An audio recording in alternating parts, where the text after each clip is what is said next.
trata de la historia política del Estado. Es decir, aquella que plantea con Marx, pero también con Gramsci, que esa separación de lo común respecto a la sociedad, de lo comunitario respecto a la sociedad, de lo general respecto a la sociedad, no se da automática ni espontáneamente, sino que se conquista en la historia política. Y esto llevó a Zavaleta, por ejemplo, a decir que en realidad, por eso, tenemos que tener mucho cuidado al hablar de una teoría del Estado, porque en realidad la única teoría válida del Estado es la historia de historia de cada Estado. Entonces aquí Zavaleta se cuida mucho de insistir en que el Estado es una construcción político-cultural, histórica, que es la que permite que cristalice esa separación, si no, no se da.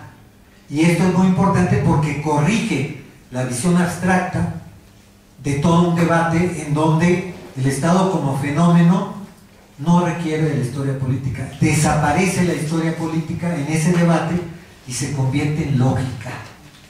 Y hoy está muy de moda la lógica del capital. Y la lógica del capital como una forma abstracta de ver el mundo en donde desaparece la historia política. Y esto es muy interesante porque hay una gran unilateralidad en ese sentido. Y también quien nos ha fascinado mayormente la idea del Estado como historia política de construcción de una voluntad colectiva en la sociedad, también necesitamos asumir que esa voluntad colectiva se expresa en los marcos de la relación dominante, de la relación de capital dominante y de las contradicciones dominantes, de la contradicción entre valor de uso y valor, entre valor y dinero, entre dinero y capital, entre trabajo vivo y capital. Todas esas contradicciones centrales de la sociedad moderna se expresan en la constitución de la forma de Estado y no pueden menos que expresarla. Ya Marx mismo en ese texto que les comento estructuró su obra teórica de 6 tomos cuando pensaba exponer al mundo sus conclusiones de 10 años de trabajo y en un sentido más amplio de 20 años de trabajo. La primera idea que se le ocurrió es expresarla en 6 tomos, publicar 6 tomos, una sobre el capital, otra sobre la renta de la tierra, la tercera sobre el trabajo asalariado y, muy importante, el 4º tomo, el Estado como síntesis de los 3 primeros. Es decir, para Marx el Estado era la síntesis de las relaciones sociales dominantes en la sociedad moderna y sobre todo la relación de capital. El 5º tomo era el comercio internacional y el 4º el mercado mundial. Los editores son los que viabilizan históricamente la comunicación de las ideas intelectuales ante el gran público, pero también pueden coartar, tergiversar y limitar la proyección de esas ideas. Fue el caso con Marx, que el editor le dijo: de ninguna manera, 6 libros así ni se van a vender ni tienen ningún sentido. Y entonces fue transformando toda esa proyección que tenía Marx de 6 libros en lo que hoy conocemos como el gran documento de obra teórica, que es el Capital. Es decir, quedó en un libro de 3 tomos, pero en un solo libro, ¿no?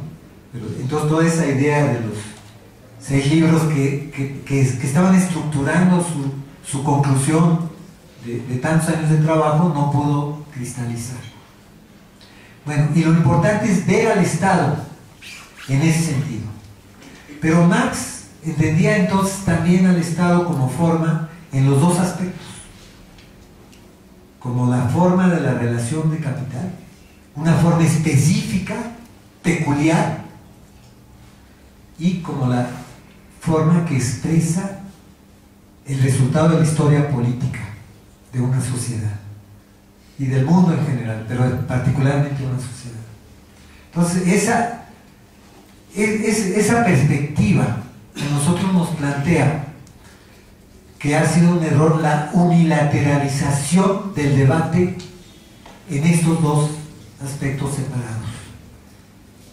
Y que esa unilateralización lleva, en el primer caso, en términos del debate a partir de la lógica de la relación de capital, a pensar que se puede prescindir de la política, ¿no? O a entender la política de una forma muy unilateral, como una construcción aparente artificial. Y entonces, lo que sorprendentemente ha acontecido en el mundo intelectual actual, reciente, es que los que se han adscrito a este debate con toda su energía han terminado por abandonar la política, por plantear que hay que huir de la política. Incluso ya hay un concepto, el éxodo de la política, que este último planteamiento lo hace Víctor Manuel Moncayo, que comparte el estudio, digamos, de este debate de la lógica del capital con Holloway, con Jaime Osorio, con toda una serie de pensadores críticos importantísimos que trabajan la forma Estado desde esta perspectiva, pero que concluyen que hay que abandonar la política porque justamente no han entendido o han entendido unilateralmente al Estado exclusivamente como expresión abstracta de la lógica del capital.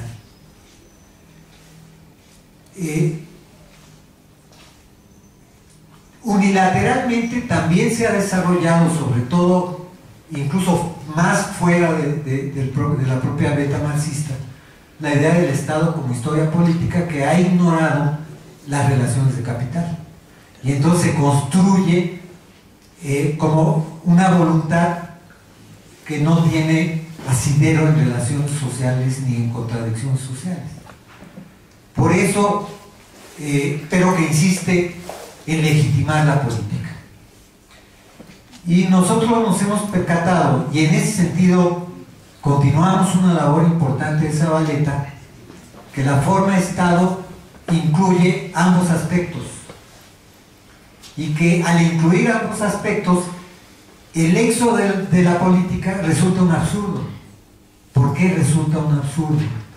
Porque cuando entendemos al Estado como una construcción política de voluntad colectiva, implica que los grupos sociales luchan por eliminar la separación entre dirigentes y dirigidos, entre gobernantes y gobernados, separación que no es simplemente artificial, que no es menor, es quizá, lo decía de manera muy inteligente Carlos Nelson Coutinho, que como ustedes saben acaba recientemente de morir, un gran gramsciano, estudioso de Gramsci de Brasil. Es el punto nodal de toda la concepción de Gramsci, esta separación entre dirigentes y dirigidos en la sociedad moderna, entre gobernantes y gobernados. Y justamente por eso Gramsci se planteaba el problema de la construcción histórica, política, ideológica de una voluntad como la gran lucha social para tener capacidad de transformar a la sociedad. No es una sociedad que no supere esa diferencia entre dirigentes y dirigidos la que puede transformar a la sociedad. No va a ser. Y esta idea de la huida del Estado, del éxodo del Estado, del éxodo de la política y la confianza en multitudes que retornan a lo local, abandona totalmente el esfuerzo por superar esa separación entre dirigentes y dirigidos. Y lo que se traduce es justamente en una estrategia de mantener la separación. Por eso es tan importante la consideración de que la forma Estado tiene que incluir ambos aspectos: el aspecto de la relación de capital y el aspecto de la historia política, para tener una visión crítica completa del Estado que permita entonces hacer un análisis adecuado de los procesos estatales en América Latina. Bueno, esto nosotros lo hemos discutido, yo lo he trabajado particularmente, pero pensando en cómo se expresa como fenómeno hoy a partir de la crisis de esa relación de capital. Porque es muy interesante en ese sentido la idea de Metzaros, que el capital está llegando a un momento en que sus contradicciones están creando una dificultad en el desarrollo social muy grande. No es la crisis coyuntural, económica, no, es una crisis estructural en el sentido de que la sociedad moderna, el famoso capitalismo cognitivo, donde los hombres, donde está empezando a ocupar mayor espacio el trabajador simbólico que el trabajador asalariado, y que crecientemente va para allá la sociedad. En esta sociedad moderna, sin embargo, cada vez más gran parte de la sociedad está sin empleo, está sin poder ocupar su lugar como parte de la fuerza colectiva creadora. En España hoy, el 50% de los jóvenes en edad de trabajar no tienen trabajo. Eso es gravísimo en términos de desarrollo social. Imagínense lo que significa de desperdicio humano, creativo. Y en nuestros países, y es una crítica que yo incluyo en mis análisis de los estados actuales en América Latina, de los estados incluso que se están reestructurando para hacer otra cosa, para impulsar otro tipo de proyectos, que están pensando que como estados se pueden sostener a partir de la renta de la extracción de recursos naturales, de la renta que viene del productivismo, del extractivismo, y que no están pensando en cómo nuestras sociedades van a participar del mundo global. El mundo global no existe únicamente a partir del neoliberalismo. Ese es un error, la identificación globalización neoliberalismo, porque eso lleva a no pensar o no analizar las tendencias reales que están transformando al capitalismo mundial, y donde el destino histórico de América Latina es transformarnos en trabajadores simbólicos de alta capacidad. ¿Por qué? Porque América Latina es una potencia cultural, científica, cultural, y nosotros estamos dejando de lado eso, que es fundamental. Y si nuestros gobiernos progresistas supieran con claridad que de esa manera, y no apropiándonos solo de más renta a partir de las políticas extractivistas, que de esa manera vamos a construir nuestro futuro, sería otra cosa. Y de esa manera nosotros empezamos a enfrentar el problema de la crisis estructural del capital, que está dejando de lado, está excluyendo a los jóvenes, y tendríamos una perspectiva de futuro para los jóvenes.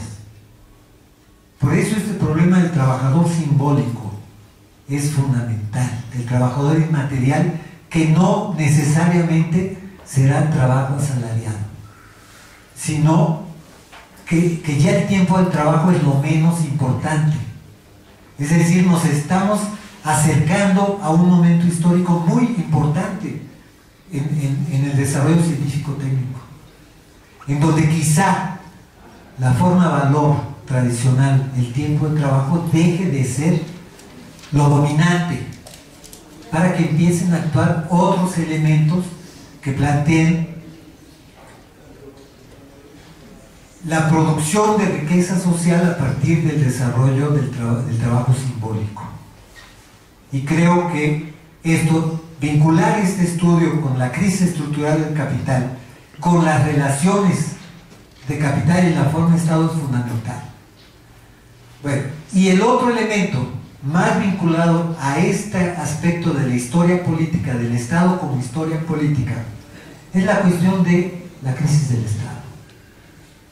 ¿Qué significa la crisis del Estado, de los partidos, de los sistemas políticos, de las formas representativas modernas, occidentales? Que es toda una cuestión fundamental que tiene que ocupar nuestros análisis, porque bajo la globalización neoliberal lo que ha pasado es que el Estado se ha separado aún más de sus referentes sociales, expresa mucho más ahora a los agentes transnacionalizados de poder que a la sociedad que le da vida. Y evidentemente esta expropiación de la política, la podríamos llamar, ¿no?, es la base de la crisis del Estado. Si los partidos no expresan a la sociedad, si los sistemas políticos no canalizan la lucha de intereses y los conflictos y las contradicciones de la sociedad, pues evidentemente van a entrar en crisis. Y este es un problema muy importante, porque la construcción de una voluntad colectiva, histórica y política, tiene que incorporar el fenómeno de la crisis del Estado para desarrollar su propia alternativa a la crisis del Estado. Y una de las vetas más importantes que existen en nuestra experiencia, sobre todo en la experiencia del siglo XXI, es que la sociedad se planteó como el sustento de lo público. Esto es importantísimo. Eso transformó radicalmente las potencialidades políticas de América Latina en el contexto de la crisis del Estado occidental. ¿Por qué? Porque después de un periodo de confusión, cuando el intelectual brasileño muy destacadamente planteaba que había que reivindicar lo público no estatal, ¿se recuerdan ustedes a Brescia Pereira haciendo todo un esfuerzo para sacar adelante el proyecto de Fernando Henrique Cardoso, diciendo que ahora lo moderno era lo público no estatal, porque así la sociedad iba a construir ella misma? Ahora nos preguntamos, ¿construir lo público dejando de lado al Estado? O sea, construir lo público, como conversamos muy interesantemente ayer con una compañera del doctorado de aquí del CIDES, lo que lleva es que el Estado simplemente diga: mejor que lo público no sea estatal, porque así me quito responsabilidades y no me obligo a expresar las necesidades públicas que tiene la sociedad. Entonces es más fácil asumir que lo público tiene que ser no estatal. ¿Y por qué digo confusión? Porque se confundió lo estatal con lo burocrático. Es verdad que lo público no tiene que ser ya más propiedad de los estados burocráticos autoritarios.